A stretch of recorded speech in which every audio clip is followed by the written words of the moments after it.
Great ideas are hard to ignore.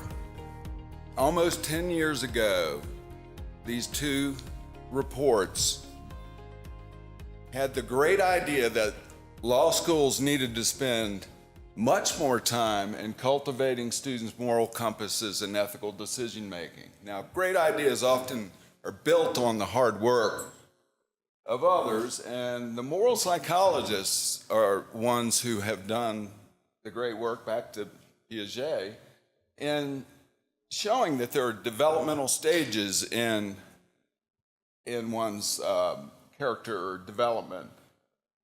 Educating lawyers noted that, but noted that even though it's a continuum that goes into adulthood, the development of professionals can be particularly influenced by the professional school.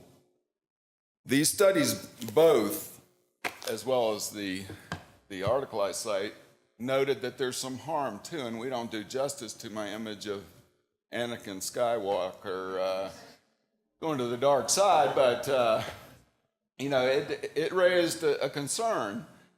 The encouraging thing is that we have, and I agree totally with Allie, we have seen progress. And this excellent Foundations for Practice survey shows that lawyers around the country recognize that character matters.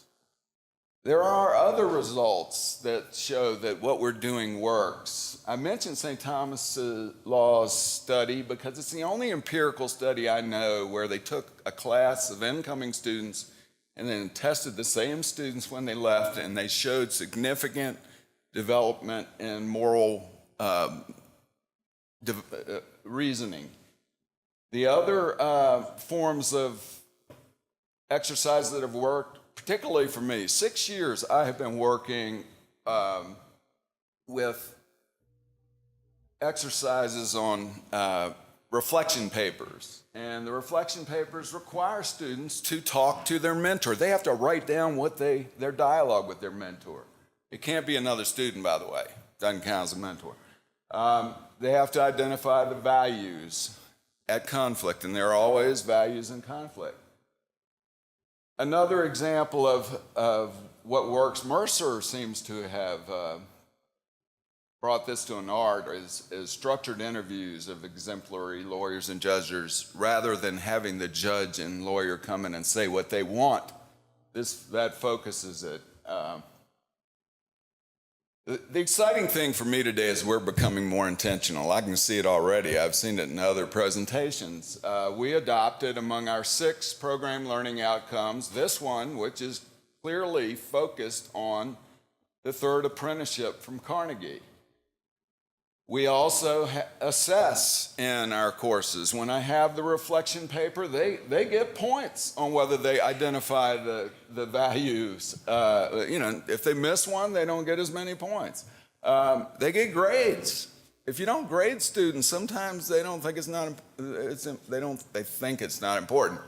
The most exciting thing for us at Regent is, after advocating for a couple of years, we're starting a first-year course this spring that is designed to help students in cultivating their moral and their value formation, to go beyond the model rules, to realize the model rules are there as a baseline, but they were never designed to be a code of ethics.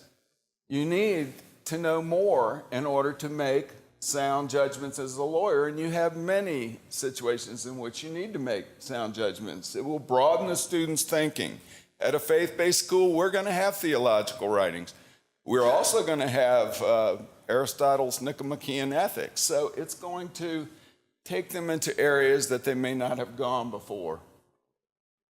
And I love this, the gray area, because you'll run into folks that think it's black or white. I'll never represent a person who killed another person. Well, accused of kill, getting into the challenging someone so that they can start to think about potential values that, like due process in that example. When you have those gray area questions assigned in your reflection papers and the students talk to their mentors, do their reading, have small group discussions, which we plan to do in this course, followed by in-class discussions. And I can tell you, having tried this many different ways, the in-class discussions are far richer if you have the students do the reflection papers first, the small group discussions, and then a larger discussion.